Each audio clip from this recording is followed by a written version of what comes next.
ఎవరు ఎవరిని ఎన్నుకుందాం అనుకుంటున్నారు? ప్రస్తుతానికి అయితే ఎవరిది క్లారిటీ లేదు. అంటే మీకేమనిపిస్తుంది? ఒకవేళ మీరు వీళ్ళు వస్తే బాగుంటుందని అని ఎవరు అనిపిస్తుంది మీకు? see, ఇక్కడ డబుల్ ఇంజిన్ సర్కార్ లేక అయిపోతుంది. ఎవరినైనా ఎన్నుకున్నా సరే డబుల్ ఇంజిన్ సర్కార్ లాగా అవుతుంది. లైక్ ఇది పోస్ట్ ఆఫీస్ చూస్తే సెంట్రల్ నుంచి రావాల్సి వస్తుంది, పోలీస్ స్టేషన్ చూస్తే స్టేట్ నుంచి రావాల్సి వస్తుంది. ఎవరిని ఎన్నుకోవాలనేది ఇంకా తదనంతరం మీకు ఎవరు మంచిగా చేస్తే వాళ్ళు ఎన్నుకోవాల్సి వస్తుంది.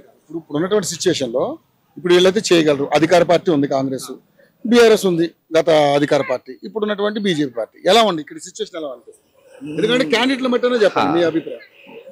See, మా డాడీ పోలీస్ డిపార్ట్మెంట్ లో చేశారు. లాస్ట్ ఆగస్ట్ లో రిటైర్ అయ్యారు. ఈ ఆగస్ట్ కి 1 year 2 months 3 months అవుతుంది. ఓకే, సింగిల్ ఎంపీ కూడా ఇంకా సెటిల్ కావాలేదు గవర్నమెంట్ లో. ఇంకా ఎవరిని ఎంచుకోవాలి ఏంటి అనేది ఇంకా దేవుడు. మరి ఇప్పుడు ఈ మూడిట్లో ఏది బెస్ట్ అనుకుంటున్నారు మీరైతే? అంటే పని జరుగుద్ది అని ఒక నమ్మకం. ఇంకా ఎవరిని ఎంచుకోవాలి అంటే ఇంకా బీఆర్ఎస్ లో ఇంకా స్టేట్ లో ఇంకా కాంగ్రెస్ నడుస్తుంది కాబట్టి ఇంకా ఎవరు ఎంచుకోవాలి అంటే ఇంకా ఇట్స్ అప్ టు పీపుల్.